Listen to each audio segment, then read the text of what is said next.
Selamat malam, selamat siang, atau selamat pagi ya. Bertemu lagi dengan gua Dito di channel Mahasiswa Siluman nih, yang kembali hadir dengan cerita-cerita pendakian. Nah, di video ini gua bakal menceritakan kisah mistis pendakian Gunung yang dialami oleh sekelompok pendaki asal Jakarta yang mengalami kejadian mistis pada tahun 2015. Satu kelompok pendaki mendaki dengan cewek cantik yang ternyata cewek cantik ini bukanlah manusia, melainkan makhluk halus penghuni gunung, di mana dalam pendakian itu dia itu selalu mengikuti dari awal pendakian sampai kembali pulang. Jadi bagaimana kisah lengkapnya tentang hantu cantik ini dengan sekelompok pendaki asal Jakarta? Kita langsung saja ke ceritanya. Dan pastinya banyak hal mistis yang mereka alami nih, bukan hanya ketemu dengan cewek cantik ini saja. Jadi seperti apa kisah lengkapnya? Kita langsung saja ke cerita. Tapi sebelum lanjut, jangan lupa untuk like, share, dan subscribe dulu ya channel ini bagi yang belum. Dan seperti biasa sebelum mendengarkan, pasang earphone-mu, siapkan tempat dan posisi yang nyaman, dan selamat mendengarkan. Tanpa terasa malam semakin larut, sedangkan aku masih duduk di depan laptop yang selalu setia menemaniku, menjelajah dunia digital dengan informasinya tanpa batas. Gunung Papandayan, informasi itulah yang saat ini aku cari. Sebuah kebiasaan lama yang diajarkan oleh almarhum kakak pertamaku, yang senang sekali mendaki gunung dan climbing, serta diamini oleh almarhum papaku.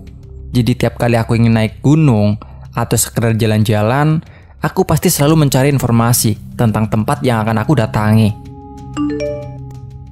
Bunyi pesan masuk di HP-ku. Dut, kayaknya kita nggak jadi ke Papandayan deh. Isi dari pesan yang ada di aplikasiku. Apa? Batal? Sia-sia dong semua, batinku saat membaca isi pesan dari temanku itu. Jah, capek deh. Kenapa nggak jadi? Balasku setengah kesal, karena merasa semuanya akan sia-sia. Informasi yang ku cari di sela-sela waktu luangku, uang tabunganku yang habis untuk beli perlengkapan naik gunung, serta usaha aku untuk merayu ibuku agar mengizinkanku pergi ke Garut, semuanya menjadi sia-sia. Kata Denny, Papandayan lagi ditutup. Besok deh dijelasin. Ah, mengesalkan sekali sih. Padahal aku sudah sangat berharap untuk bisa hiking lagi setelah sekian lama tak menjejakkan kakiku di gunung. Padahal ingin sekali kulihat lagi mentari yang keluar dengan malu-malu di balik lautan awan. Padahal hatiku sudah meronta-ronta untuk melepaskan kerinduan bernyanyi bersama bintang di depan api unggun yang memberikan kehangatan. Dan padahal tinggal 3 hari semua inginku itu dapat terwujud. Aku langsung tutup laptopku dengan kesal dan beranjak tidur agar cepat kudapati jawaban kenapa pendakian ini tiba-tiba dibatalkan. Woi, kenapa dibatalin? Tanyaku pada Anam tanpa basa-basi saat aku tiba di kosannya. Anam dan Pei ngekos di satu rumah, namun beda kamar. Karena kosan mereka letaknya strategis, jadi bisa dijadikan base camp oleh teman-temanku. Papandayan ditutup karena ada relokasi pedagang, katanya. Jadi 2,3 juta gem lah yang percuma dong buat beli peralatan kemarin, Mas. Keluhku. Tenang sih Mbak Nei, kita tetap pergi kok. Jawabnya singkat. Ntar aja jelasinnya, tunggu yang lain. Males gue jelasin berkali-kali. Lanjutnya, pertanyaan dan jawaban yang sama selalu terlontar setiap kali temanku datang. Kita nggak jadi ke Papandayan, jadinya ke Gunung Cikuray, kata Anam setelah semuanya sudah berkumpul. Cikuray? Tanyaku serempak dengan Richard dan Jesse. Iya Cikuray, tinggal nyebrang doang, sama-sama di Garut, jawabnya enteng. Tapi Mas, gila kali. Gue udah lama kagak hiking, masa tahu-tahu Cikuray? Jawabku setengah gak percaya. Acara pendakian kali ini merupakan pendakian pertama untuk Pei, Richard, Jesse, dan Oki. Walaupun bukan pendakian yang pertama, namun terakhir kali aku menjejakkan kaki ke gunung adalah tahun 2005, alias 10 tahun yang lalu. Dan tiba-tiba sekarang, setelah semua tulang sudah susah, diajak untuk kompromi, aku disuruh untuk hiking ke gunung yang bikin dengkul pendaki berpengalaman sekalipun pengen nangis. Rasanya ingin sekali ku batalkan saja pendakian ini. Namun karena teman-temanku yang lain sudah berkepalang tanggung ambil cuti kerja, dan sebagian juga sudah menghabiskan tabungan di toko perlengkapan camping sepertiku, Akhirnya kami putuskan untuk tetap pergi. Di tengah hiruk-pikuk rutinitas harianku, tak sempat lagi ku cari informasi tentang Gunung Cikuray.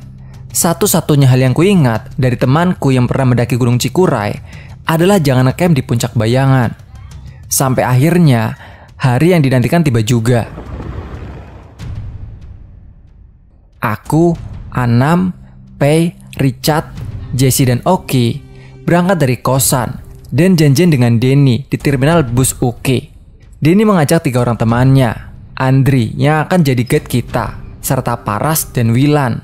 Selesai basa-basi dengan ketiga temannya Denny, sebelum bus berangkat, aku, Anam, Richard dan Jesse menyempatkan diri untuk mengisi perut terlebih dahulu. Sambil mengisi perut, aku dan Jesse sempat membicarakan sikap Wilan dan Paras yang aku anggap kurang ramah. Namun kami lebih memilih mengabaikannya dan berpikir karena baru kenal ya. Setelah mengisi perut dan membeli cemilan, kami langsung memasukkan barang ke bus dan menunggu sebentar di dalam bus sebelum akhirnya bus itu melaju menuju Garut. Dan bus yang berbenturan dengan lubang aspal membuat kepala Andri yang duduk di dekat jendela menyundul kaca dan menyadarkan dari tidurnya. Aku kira hanya ku saja yang tidur selama perjalanan. Ternyata semuanya pada ketiduran juga. "Woi, bangun-bangun," kata Andri setengah terkejut. "Kita udah kelewatan, pom bensin udah kelewat," lanjutnya. Satu persatu kita semua bangun dan buru-buru turun dari bus. Untung tidak terlalu jauh kelewatannya. Hawa dingin Garut menyambut kami berjalan sempoyongan. Karena nyawa belum kumpul semua, tapi sudah dipaksa jalan. Penerangan jalan sangat minim menemani langkah kami menuju pom bensin yang entah apa namanya aku tak tahu. "Mas, apaan nih?" tanya Oki ke Anam setelah kakinya menginjak kantong kresek. Anam memperhatikannya sebentar. "Tai itu Mas Oki." Bukan Mas." Masa sih?" kata Oki sambil menggesek-gesekkan kakinya ke aspal.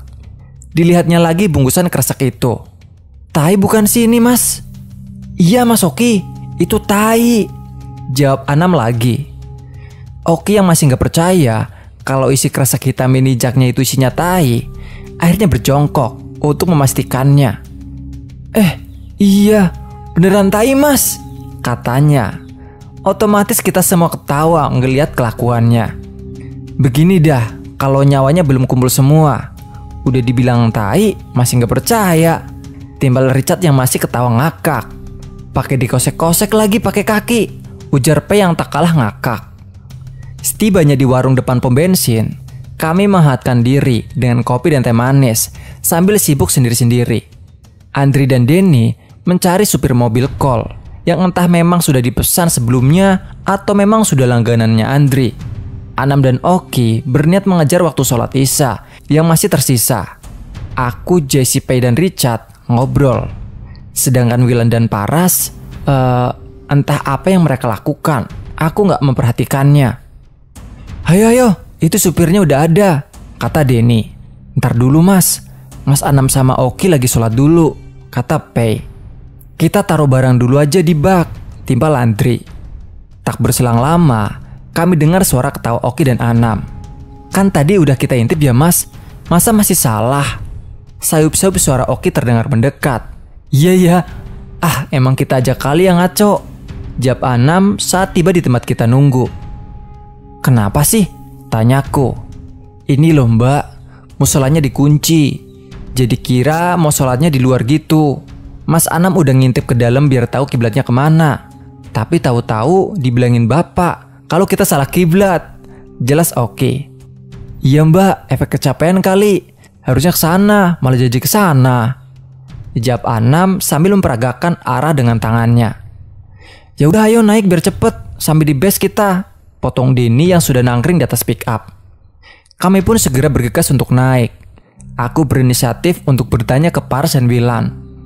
"Kalian duduk di depan aja biar nggak keanginan." "Nggak usah, di belakang aja," jawab Wilan dengan nada yang nggak enak didengar sambil melengos ke arah Paras, seolah menegaskan ke Paras untuk duduk di belakang. Sial nih bocah, aku ngebatin di situ. Jesse dan Anam kompak melirik ke arahku. Sepertinya mereka tahu kalau aku kesel. "Ya udah Bu, kita di depan aja. Enak malah kagak kedinginan," kata Jessie dengan nada menyindir mereka sambil ngebuka pintu dan duduk di depan. Dan sengaja kututup keras-keras untuk menandakan ketidaksukaanku. Kesel lu ya bu? Tanya Jessie di saat mobil sudah mulai berjalan. Ya iyalah, dikira dia ngomong sama seumuran dia kali. Bocah sekarang kenapa pada songong-songong ya? Jawabku yang masih agak sewot. Bukan ingin dianggap sok tua atau bagaimana. Namun umurku dan mereka berdua terpaut hampir 10 tahun. Ditambah lagi, kita baru ketemu hari ini dan akan bersama-sama selama beberapa hari ke depan. Setidaknya tunjukkan kesopanan dan keramahan tamahan yang dapat membuat suasana menjadi lebih nyaman. Tadi di terminal juga gue rada kesel sama yang rada agak gemuk tuh. Celetuk Jessie. Aku dan Jessie ngobrol sepanjang perjalanan, ketawa-ketiwi, melupakan kekesalan yang ada di hati. Sampai akhirnya kami sampai di sebuah rumah yang dibilang base camp oleh Denny dan Andri. Di rumah itu, kami disambut oleh suami istri yang sudah berumur, yang sampai saat ini aku tak tahu siapa nama mereka. Kami memanggil mereka Emak dan Abah. Setelah menaruh barang-barang kami, aku, Jessie, Richard, dan Pei mengikuti Emak ke warung. Sedangkan yang lain sibuk sendiri. Rumah yang dijadikan base ini tidak terlalu besar, tapi rapi dan tertata dengan apik. Ada warung kecil untuk menyantap gorengan dan ada langgar kecil dalam satu halaman yang sama. Jadi para pendaki tak perlu repot untuk mencari tempat lain. Aku dan Jessie membawa gorengan yang kami goreng di warung Emak ke teras rumah untuk disantap bersama. Sedangkan Richard dan Pei membawa minuman. Wih, enak nih, kata Anam yang sedang berjalan bersama Oki. Kalian dari mana? Tanyaku. Abis sholat subuh mbak, jawab Anam. Keren loh mbak, timbal Oki. Kita sholat bertiga, tapi yang ngaminin banyak. Lanjutnya dengan sumringah seperti orang yang baru dapat pacar. Maksudnya? Tanya Pei diringi muka bingung kami yang memiliki pertanyaan yang sama. Pokoknya keren deh, nanti aja jelasinnya, jawab Anam sambil mesem-mesem. Tanpa terasa matahari sudah terbit dan kami pun bersiap melakukan pendakian. Sebelum pendakian dimulai, tak lupa kami berdoa mohon perlindungan dari Yang Maha Kuasa serta pamit pada Emak dan Abah. Emak, kami pamit naik dulu ya. Nanti setelah turun kami kesini lagi, kataku. Iya Neng, hati-hatinya. Jangan lupa berdoa di jalan ya, biar lancar sampai turun lagi. Setelah cium tangan, kami pun beranjak meninggalkan rumah Emak dan Abah. Kira-kira pukul 8 pagi atau setengah 9 pagi, kami memulai perjalanan. Kami jalan perlahan sembari berbincang dan menikmati pemandangan. Tak lupa bertegur sapa dengan para petani yang lalu lalang di jalur yang sama dengan kami. Sekitar sejam sudah kami berjalan, tapi kami masih berada di perkebunan warga. Maklumlah, jalur yang nanjak terus membuat paru-paru para penghisap si super kembang kempis. Karena di sini tidak seramai perkebunan yang di bawah, jadi kami berniat untuk beristirahat sebentar di sini. Namun sayup-sayup, aku mendengar suara perempuan menangis dari kejauhan.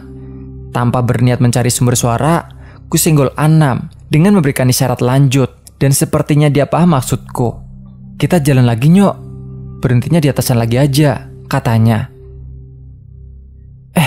Ada yang nangis ya? Kata Wilan tiba-tiba. Angin kali, dah buruan lanjut aja, kata Richard berusaha mengalihkan. Enggak ah, suaranya dari sebelah kanan. Kiri deh, katanya sambil celingak-celinguk mencari sumber suara. Bawe lu, udah buruan jalan, saut Richard setengah kesel. Yelah ini bocah, alamat deh ini mah, batinku dengan firasat yang sudah gak enak. Padahal sebelum berangkat, Anam sudah bilang untuk tidak ngomong apa-apa kalau melihat atau mendengar sesuatu. Bahkan Oki sempat bercanda, entar saya bisikin ke Mas Anam, ke Mbak Nek aja Mas Oki, timbal Pei dan dia kan Richard. Richard, Jessie, Anam, Pei dan Oki tahu kalau aku peka dengan hal-hal seperti itu. Bahkan terlalu peka. Entah itu sebuah berkah atau sebuah masalah, aku juga nggak tahu.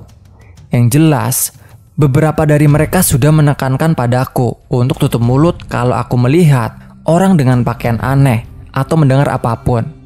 Firasat gak enak itu pun akhirnya menjadi kenyataan. Setelah Wilan mencari sumber suara itu, hal yang tidak menyenangkan pun terjadi padaku. Memang dia tak langsung menunjukkan diri padaku, tapi dia mengikutiku sepanjang jalan. Terkadang sambil nangis Terkadang sambil berbicara dengan riangnya seperti orang sedang berbicara dengan temannya. Terkadang memberikan gambaran tentang hidupnya padaku, seperti sebuah slide film yang terputus-putus. Fokusku benar-benar teralihkan, silih berganti karena si cantik ini. Istirahat dulu dong, pintaku pada teman-temanku. Aku benar-benar kelelahan, baik fisik dan mental. Aku ambil air minumku dan meneguhkannya seperti orang yang tak minum seharian. Saat minum, mataku tertuju kepada Jessie yang sedang asik makan coklat. Aku tutup botol airku sambil memperhatikan Jessie. Lalu kesenggol Anam yang berdiri sebelahku sambil mengisyaratkan untuk lihat ke arah Jessie yang duduk tidak jauh di depanku. Anam yang paham dengan syaratku memperhatikan Jessie sebentar, lalu bilang, "Jess, bagi dong coklatnya." "Nih coklatnya," jawab Jessie singkat, sembari memberikan sepotong coklat buat Anam dan juga memberikan sepotong padaku sambil tersenyum. Anam menoleh padaku sambil menggelengkan kepala, menandakan dia ragu dengan apa yang dilihatnya pada Jessie. "Cah lanang," kataku sepelan mungkin, agar yang lain tak mendengar, sembari tanganku memberikan isyarat kalau anak kecil itu setinggi pinggulku. "Gak mungkin Mbak Ne," kata Anam sambil berbisik. Aku cuman mengangkat bahu sambil makan coklat yang diberikan Jessie dan duduk di sebelahnya. Entah mungkin karena masih penasaran atau bagaimana, Anam mencoba meminta coklat lagi ke Jessie. "Anam mau lagi?" tanya Jessie dengan gaya bicara seperti anak kecil, sembari memotek coklat yang dipegangnya, lalu menyiapkannya ke Anam. Anam yang kaget langsung melihat ke arahku sambil cengar-cengir. Saat akan melanjutkan perjalanan, Anam yang berdiri di belakangku bertanya padaku, "Kapan? Dari mana? Kok aku nggak ngeh ya?" "Dari kayu yang dia pegang," jawabku singkat karena takut terdengar Oki dan Pei yang berjalan di depanku. Tanjakan demi tanjakan kami lalui. Perjalanan ini terasa lama sekali. Entah hanya aku yang merasa lama atau memang karena jarak pos 1 sekarang yang memang sangat jauh dari starting point kami. Yang jelas, kami baru sampai di pos 1 sekitar jam 11.30. Cikuray via Bayongbong, yang waktu itu belum ada pos pantau. Perubahan pos ini kemungkinan besar terjadi setelah ada pendaki yang hilang beberapa bulan setelah pendakian kami. Di pos ini, kami bertemu dengan para pendaki lain yang sudah tiba lebih dulu. Setelah menegur para pemuda dari grup itu, aku duduk di luar gubuk pos. Selain karena di dalam terlalu penuh orang, aku pun terlalu lelah karena si cantik yang menemani perjalananku, walaupun dari jarak yang agak jauh. Setelah dirasa cukup, kami melanjutkan perjalanan. Medan yang semakin aduhai pun kami lewati. Dan seperti sebelumnya, fokusku pada trek pendakian ini silih berganti. "Mbak Jess, tunggu!" teriak Richard yang membuatku tersadar dari slide yang sedang diberikan si cantik. Kulihat Richard yang ada di depanku sedang berusaha menyusul Jessie yang setengah berlari di tanjakan. Richard tak tahu menahu tentang anak kecil yang bersama Jessie, namun dia sangat yakin ada yang tidak beres dengan kekasih hatinya itu. Jessie bertubuh kurus dan kecil. Dia bisa mengangkat carrier 60 liter dengan isi full aja, udah amazing sekali. Apalagi ini ditambah dia baru beberapa hari sembuh dari patah kaki. Jadi melihat Jessie bisa setengah berlari di tanjakan, membuat Richard semakin yakin ada yang gak beres dengan Jessie. Namun dia gak berani mengutarakan apapun. Hanya bisa berusaha mengimbangi langkah Jessie walaupun ngos-ngosan. "Ayo Ki, aku pegangin," kata Jessie pada Oki. Saat itu kami melewati trek yang bagian tanahnya cukup berjarak cukup tinggi, sehingga harus setengah memanjat, sembari ditarik oleh mereka yang sudah naik duluan. "Udah minggir Hun, kayak kuat aja megangin Mas Oki," celetuk Richard melihat Jessie yang aneh. "Aku kuat kok," sanggah Jessie. "Udah aku aja," sembari menggeser Jessie ke samping dan membungkukkan badan untuk menarik tangan Oki. Aduh, teriak Oki kesakitan. Tanah yang dijadikan pijakan oleh Oki menyebabkan dia tergelincir dan cedera pada pergelangan kakinya. Itu kalau dilihat pakai mata telanjang. "Gak apa-apa mas?" tanya Anam. "Enggak mas, cuma kayaknya tadi kaki saya ketekuk, jadi agak sakit." "Bisa naik gak mas? Taki dong sini," lanjut Anam. "Wis bentar, kita coba lagi naik sendiri," kata Oki sambil memutar-mutar engsel kakinya. Ayo Bang Richard, coba lagi, kata Oki ke Richard. Hayo, jawab Richard bersiap-siap menarik Oki. Saat Oki sedang mengambil ancang-ancang untuk naik, kulihat anak kecil itu ingin menarik lagi kaki Oki. Mas Oki, panggilku sebelum Oki naik sambil melotot dan menggelengkan pelan ke arah anak kecil itu. Kenapa Mbak? Tanyanya sambil menengok. Nggak jadi Mas, jawabku. Setelah Oki naik, aku pun naik, dan terakhir si Anam. Kami duduk sebentar untuk melihat keadaan kakinya si Oki. Setelah memastikan semuanya aman, kami pun melanjutkan perjalanan. Semakin mendekati pos 2, yang sekarang adalah pos 3, semakin hilang fokusku. Kepalaku semakin berat, ditambah lagi silat si cantik yang semakin membuatku tambah ingin menangis. Oki, Anam dan bahkan P yang saat itu tidak berani melihat mukaku sampai menyanyikan hampir 1 jilid lagu-lagu kemerdekaan agar aku tetap semangat. Mulai dari Satu Nusa Satu Bangsa sampai Indonesia Raya mereka nyanyikan dengan lantang bak paduan suara 17 Agustusan di Istana Merdeka. Namun sayangnya aku sudah gak sanggup lagi, dan akhirnya kami memutuskan untuk membuat tenda darurat di pos 2. Setelah tenda dibikin di space yang mepet, diiringi hujan yang mulai turun, para laki-laki membuat perapian untuk memasak. Sedangkan aku dan para perempuan menghangatkan diri dalam tenda. Saat menunggu mereka masak, aku sempat tertidur dan bermimpi. Di dalam mimpiku itu, aku sedang duduk di bangku di dalam sebuah gubuk yang bentuknya hampir mirip dengan gubuk yang ada di pos 1. Saat sedang duduk dan memandang entah kemana, tiba-tiba ada sepasang suami istri yang sepertinya umurnya sudah lebih tua dari emak dan abah yang ada di base camp yang datang menghampiriku. Beliau berdua mengucapkan salam dan bertanya, sedang apa aku di sini? Aku katakan kalau aku sedang melakukan pendakian dengan teman-temanku. Dalam mimpiku itu, kami tertawa dan membicarakan banyak hal. Namun tak banyak yang dapat kuingat setelah aku bangun. Kalimat yang dapat kuingat dari pembicaranya itu hanya pesan dari mereka berdua. Yang pertama, pesan dari sang kakek yang isinya, lakukan seperti apa yang sudah diniatkan. Jangan pernah berbelok-belok, kecuali jika niatmu buruk. Lebih baik diurungkan. Lalu yang kedua, pesan dari si nenek. Semakin ke atas, semakin banyak halangan. Lanjutkan jika kamu kuat. Berhenti dan berdoalah jika merasa berat. Insya Allah, Neng dan teman-temannya dilindungi. Dan setelah itu, Jessie membangunkanku dan membawakan minuman hangat untukku. Jess, gue minta coklat dong, kataku yang melihat dia asik makan coklat. Dah habis bu, tinggal ini, sambil cengar-cengir dan menunjukkan sepotong coklat yang sedang digigitnya. Kue coklat dah pe, kalau enggak, habis juga bu. Dah habis semua. Hehe, iya bu, kata Jessie sambil tersenyum-senyum. Lapar apa gimana lu? Di tas gue ada sekotak lagi nih, tolong ya ambilin, kataku setengah ketawa, setengah terperangah juga. Sebelum berangkat, aku beli coklat Delphi 2 kotak yang isinya 3 batang, dan coklat Silver Queen yang coklat bloknya 3 batang. Jessie dan Richard sendiri bawa coklat Silver Queen 3 batang.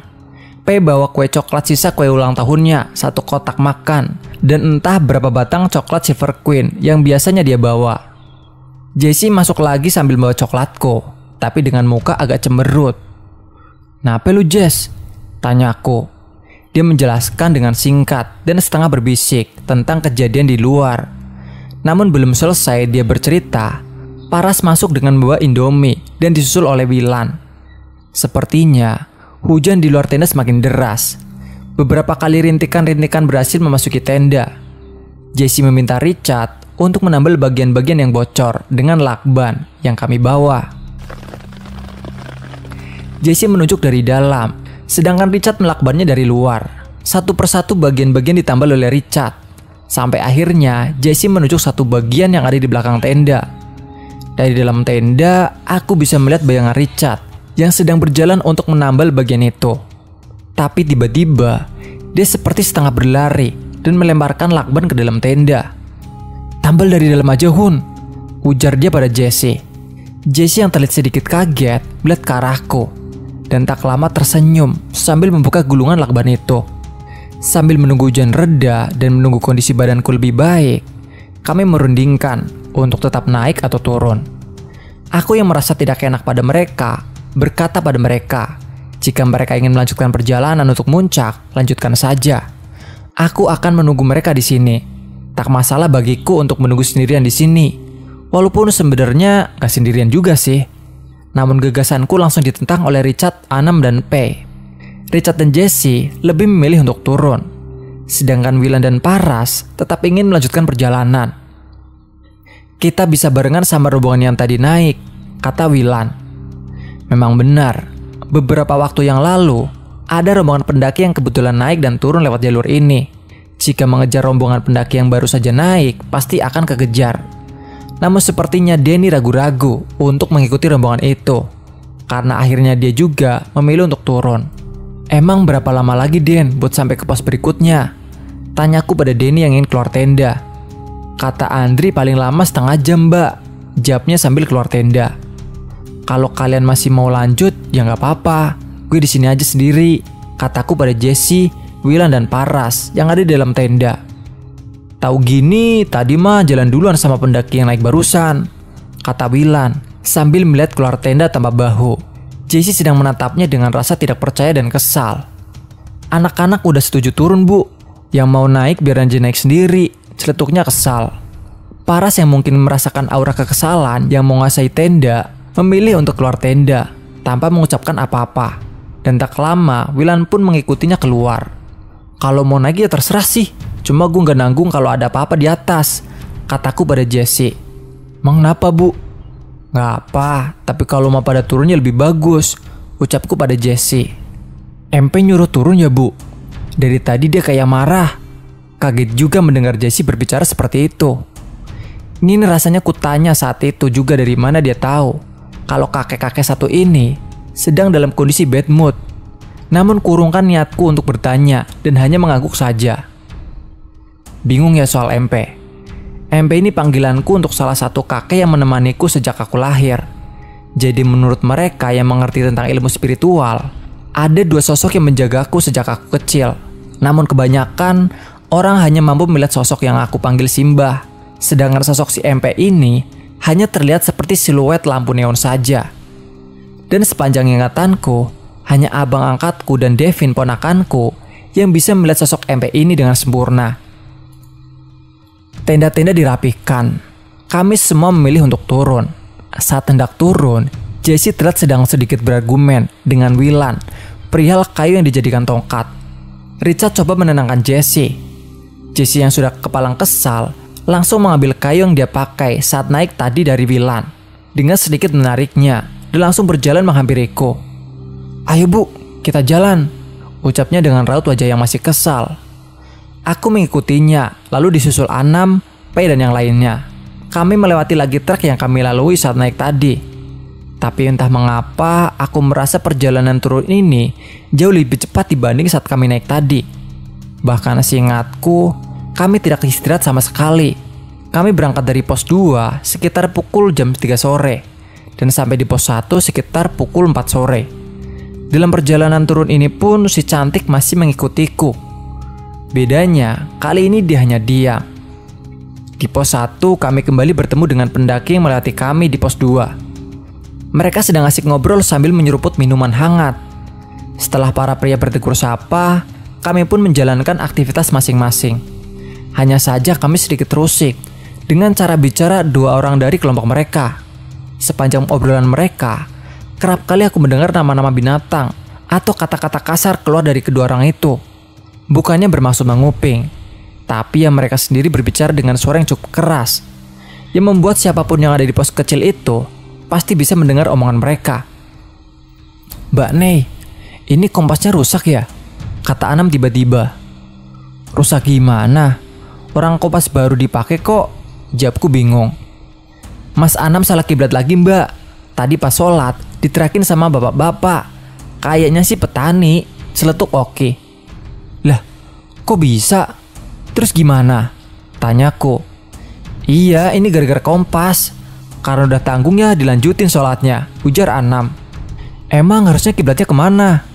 Tanyaku, dan dijawab oleh Oki dengan menggerakkan tangannya menunjukkan ke arah kiblatnya. Lah, ini bener. Ah, masa Anam aja kali yang gak ngerti pakainya, kataku setelah mengecek arah barat di kompas yang sudah sesuai dengan arah yang ditunjuk oleh Oki dengan tangannya. Lah, tadi arah baratnya ke situ, ke arah sana, sanggah Anam sambil menunjuk ke arah selatan. Tapi yaudahlah, ada yang minta disolatin mungkin, lanjutnya tak kacau.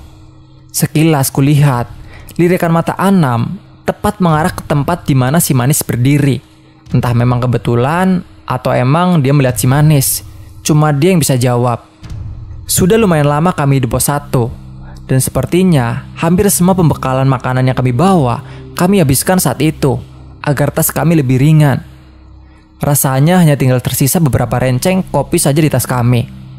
Saat hendak membereskan perlengkapan kami untuk melanjutkan perjalanan, Oki bertanya, "Turunnya nanggung kalau sekarang, ntar aja bis maghrib. Nggak kemalaman ntar," kata Pei. "Nggak lah, lagian kan headlampnya jadi bisa kepake. Sayang kan udah beli," jawab Oki sambil nyengir. "Iya juga sih," timpal Richard sambil tertawa. Setelah sholat maghrib, kami pun melanjutkan perjalanan kami. Istirahat yang cukup dan berbekalan yang sudah ludes masuk ke dalam perut, membuat kondisi kami kembali fit seperti awal lagi. Sinar-sinar dari headlamp yang kami gunakan menyinari perjalanan turun kami. Karena hujan tadi siang, kondisi jalan sedikit agak licin. Beberapa kali aku harus merelakan belakang celanaku berciuman dengan tanah. Daripada aku kepleset, mendingan aku berseluncur melesetkan diri sekalian. Nggak kotor kan, nggak belajar ya kan? Kami berjalan cukup lama, sampai tiba di sebuah turunan lain yang saat pertama kulihat hanyalah akar yang menjalar. Namun ketika kulihat lagi, bukanlah akar, melainkan kaki-kaki yang menjulur dari mereka yang sedang duduk berselonjoran sambil bersandar di tanah yang di atasnya ditumbuhi alang-alang. Ada yang sedang berbincang, ada yang sedang kipas-kipas, ada yang hanya duduk sambil memandang entah kemana. Jika dilihat dari pakaian dan gayanya, mereka persis seperti petani yang sedang istirahat setelah bekerja di ladang seharian. Kukucek-kucek mataku dengan harapan bahwa aku salah lihat. Kulihat lagi, mereka masih ada di situ. Kutengok teman-temanku yang sedang bersiap untuk bergiliran menuruni turunan itu. Namun mereka terlihat biasa aja. Hanya Jesse yang kulihat agak sedikit ngeri. Tapi aku masih berpikir mungkin ngeri karena licinnya medan. Walaupun kuperhatikan langkahnya tetap melangkahi bagian-bagian di mana kaki itu terjulur. Lubang yang cukup dalam yang berada di tengah-tengah membuat kami trek terpotong dengan jalan yang lumayan susah untuk dilompati. Sehingga kami harus berpegangan pada sesuatu dan berjalan menyamping untuk melewatinya. Satu persatu dari kami mengikuti Andri secara bergantian sampai tersisa Wilan, aku, dan Anam di belakang. Wilan pun mengikuti gerakan Andri. Hanya sayangnya, dia pegang dahan yang berada dengan yang dipegang Andri dan yang lainnya. Dan itu bukan hanya dahan, melainkan lengan salah satu yang sedang duduk di situ. Ketika Wilan hendak melangkah dengan perpegangan pada itu, entah karena apa, tiba-tiba saja dia jatuh, membuatku sedikit tercekat kaget. Namun kutahan teriakanku. Andri dan Denny membantu Wilan berdiri. Sedangkan dahan putus yang dipegang Wilan dibuangnya begitu saja. Aku terdiam terperangah melihatnya. "Ayo mbak, giliran mbak," Anam menyadarkanku. "Aduh, permisi, cucu numpang lewat mbah," ucapku dalam hati. Aku berpegangan dahan yang beneran kulihat dahan. Namun tetap saja harus melewati dia. Jadi ku coba melihatnya ke bawah agar mataku tidak bertemu pandang dengan dia. "Matiin headlampnya, ada babi, kerapat-kerapat!" teriak Andri tiba-tiba. Setelah sekitar setengah jam kami berjalan, sontak kami semua pun berjajar merapat diri dan setengah bersandar pada undakan tanah yang ada di sebelah kanan kami. Dari kejauhan, ada sesuatu yang menyerupai mata berwarna merah. Saat semakin dekat, Andri dengan setengah berbisik meminta kami mengeluarkan pisau atau garpu yang kami bawa. Di tengah kepanikan itu, tiba-tiba handphone Richard berbunyi. Aduh, siapa nih yang telepon? ucap Richard dengan panik. Bahkan saking paniknya, dia sampai lupa cara mematikan HP-nya sendiri. Alhasil dia hanya membekap speakernya sampai telepon itu mati sendiri. Dengan terburu-buru, dia mengeluarkan peralatan makanan lipatnya. Namun bukannya pisau atau garpu, malah sendok yang dia keluarkannya.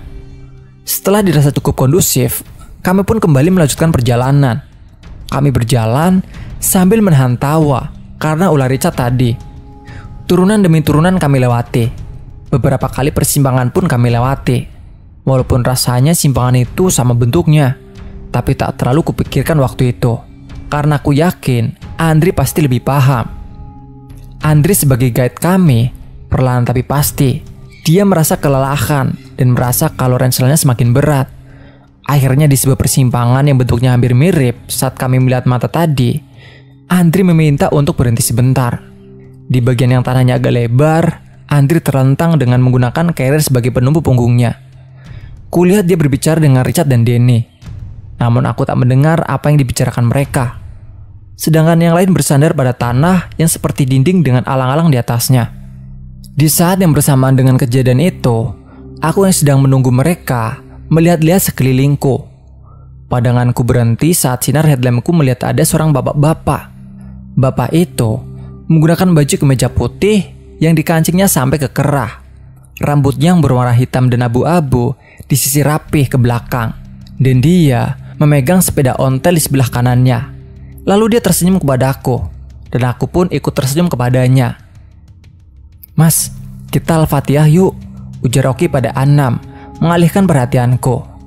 Tak lama, Andri meminta kami untuk melanjutkan perjalanan lagi. Sambil berjalan, pikiranku terus saja melayang ke bapak yang baru saja kutemui. Bapak-bapak di kebun kopi, bawa sepeda ontel. Gak bawa senter, keren juga batinku. Entah itu beneran bapak-bapak atau itu sama seperti mereka yang duduk di turunan sebelumnya. Sudahlah, tak kupusingkan lagi. Toh sudah lewat ini kebun kopi yang lebih mirip hutan itu, dan sudah terlihat perumahan penduduk. "Wih Hun," ucap Richard kaget karena Jesse tiba-tiba menjadi lemas. Kulihat Jesse sudah membuang tongkatnya. Dia membuang di tempat di mana dia mengambilnya. Kulihat di sekitarnya, tak jauh dari tempat itu, ada beberapa makam. Sepertinya makam keluarga milik penduduk setempat. Jesse dipapah Richard selama sisa perjalanan itu.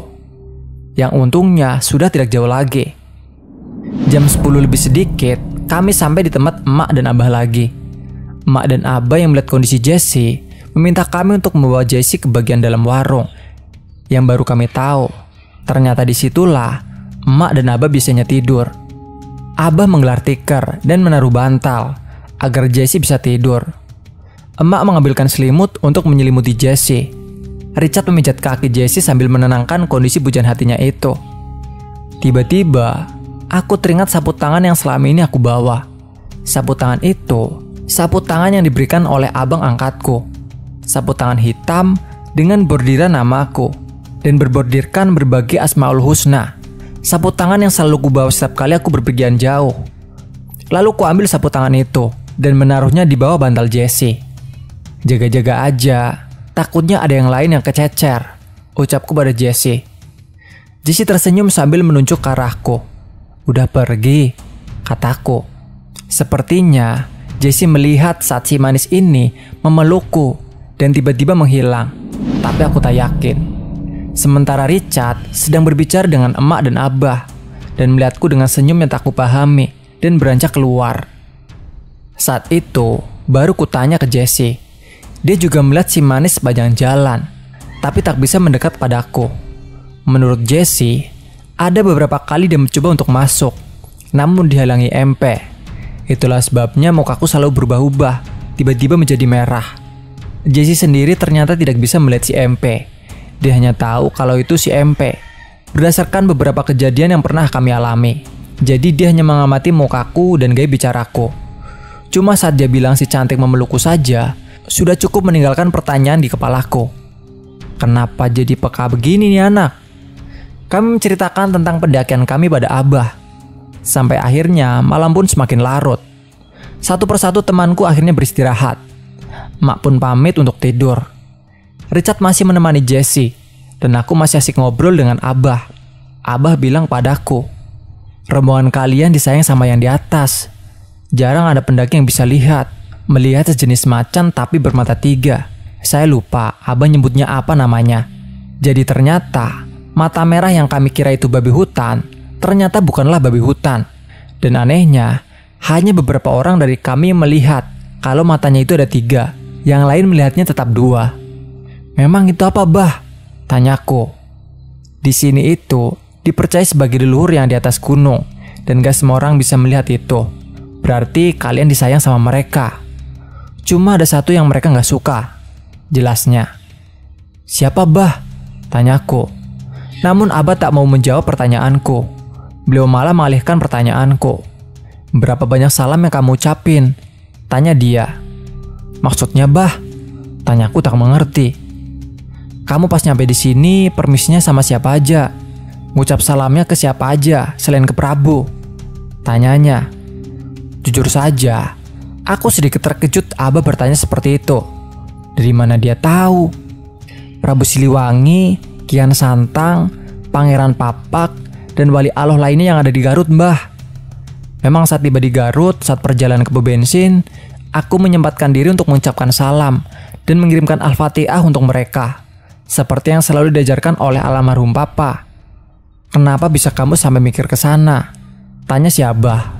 Diajarkan Papa saya, Bah. Papa dulu pernah bilang, setiap wilayah pasti ada yang menjaganya. Jadi hal yang pertama dikulonuwunin ya yang jaga wilayah. Makanya sekarang jadi kebiasaan, Bah.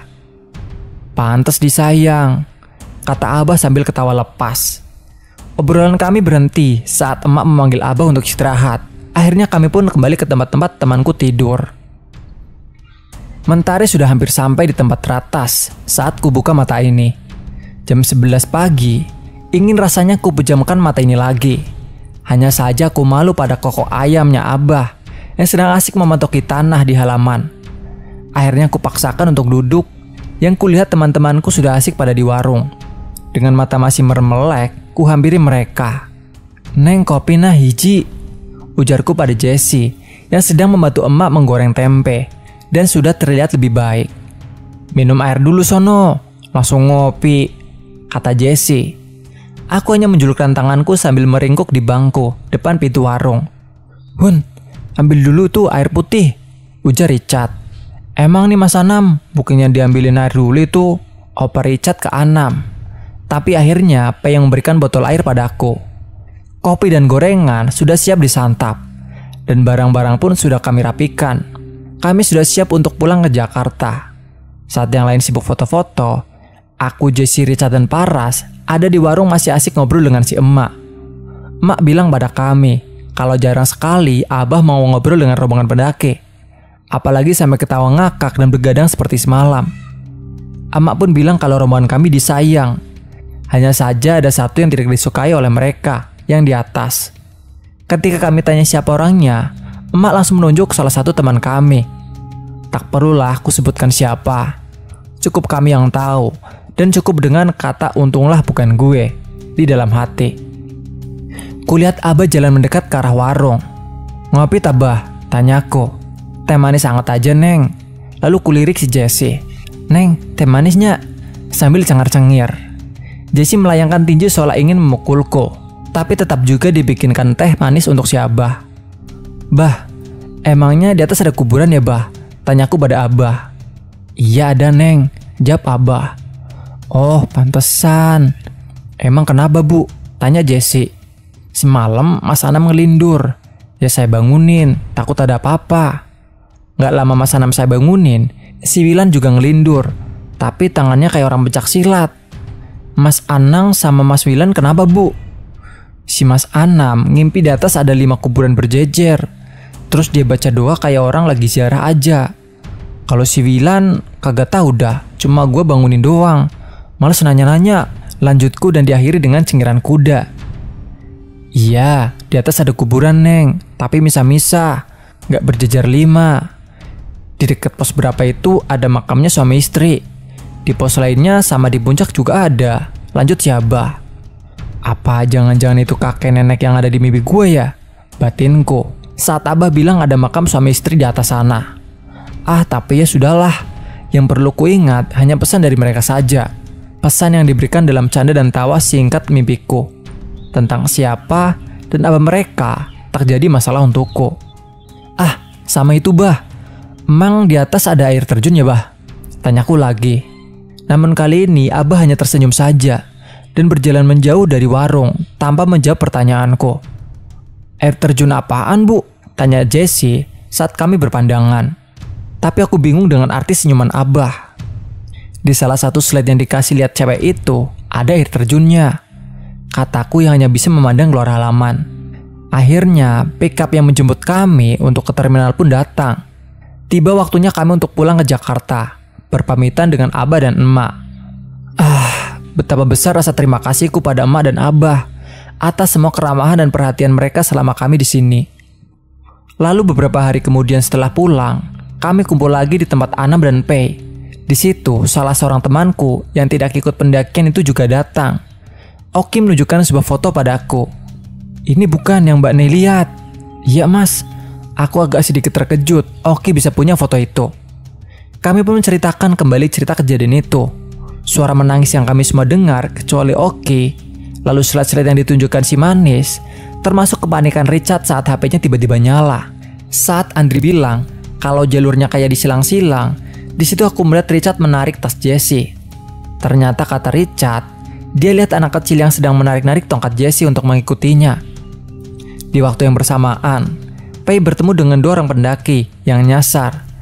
Posisinya dia waktu itu memang yang paling belakang saat ingin diajak untuk turun bareng. Tapi pendaki itu diam saja dan terus berjalan. Sedangkan 2 orang ibu-ibu itu yang melihat bukan cuma aku. Hanya saja versi penglihatan kami berbeda. Aku dan Oki melihatnya seperti ibu-ibu petani, seperti yang kami lihat saat berangkat. Lalu Jessie melihatnya salah satu dari ibu-ibu itu berwajah berantakan. Sedangkan Anam hanya melihat siluet. Lalu pada trek berakar yang kulihat seperti petani yang sedang istirahat, Jessie hanya melihat potongan kaki dan tangan. Sedangkan Anam hanya melihat kilatan-kilatan saja. Sedangkan kenapa Richard tiba-tiba melempar lakban saat nambal tenda? Itu karena dia melihat 2 pohon yang ada di situ berubah jadi gapura. Kami menceritakan semua kejadian dari awal sampai akhir, termasuk tentang sapu tangan yang kutaruh di bawah bantal Jessie. Kenapa ya bisa sampai kayak gitu? Tanya Anam. Ya semua itu gara-gara ada yang bawa jimat, kata temanku itu. Maksudnya gimana mas? Tanya Anam lagi. Yaitu Mbak Nei bawa apa? Tanyakan bedahku. Sapu tangan. Jawabku bingung. Lah iya, itu sapu tangannya jimatnya. Ujarnya membuatku tak percaya. Hah? Nggak salah mas. Saya nggak pernah anggap itu sebagai jimat loh. Cuma sapu tangan biasa. Lah, itu kan Mbak Nei yang beranggapan. Tapi kan berbeda dengan mereka yang halus, ujar temanku itu. Teman-temanku yang lain masih bercerita tentang kejadian di Cikuray. Tapi aku malah jadi kepikiran dengan ucapan temanku itu. Jujurnya malah agak tersinggung karenanya. Bukan gimana-gimana ya. Ya mungkin memang untuk sebagian orang itu terlihat seperti jimat. Tapi aku sendiri tidak pernah menganggapnya sebagai jimat. Aku hanya menganggap itu hanya sebuah sapu tangan yang tersulamkan namaku dan berhiaskan Asmaul Husna di sudut-sudutnya. Lagi pula, jika dikatakan kesialan, ini atau mereka tidak suka karena sapu tangan yang aku bawa, apakah mungkin mereka akan bercanda denganku di mimpiku? Dan si bapak bersepeda ontel itu akan tersenyum manis padaku. Dan lagi pula lagi, sejak kapan Asmaul Husna dapat membawa kesialan? Sudahlah, kuserahkan pada kalian saja para pendengar. Terima kasih untuk semua teman-teman yang sudah mendaki bersamaku dan yang sudah mendengarkan cerita ini. Terima kasih juga untuk emak dan abah. Semoga kalian senantiasa dalam lindungannya. Terima kasih.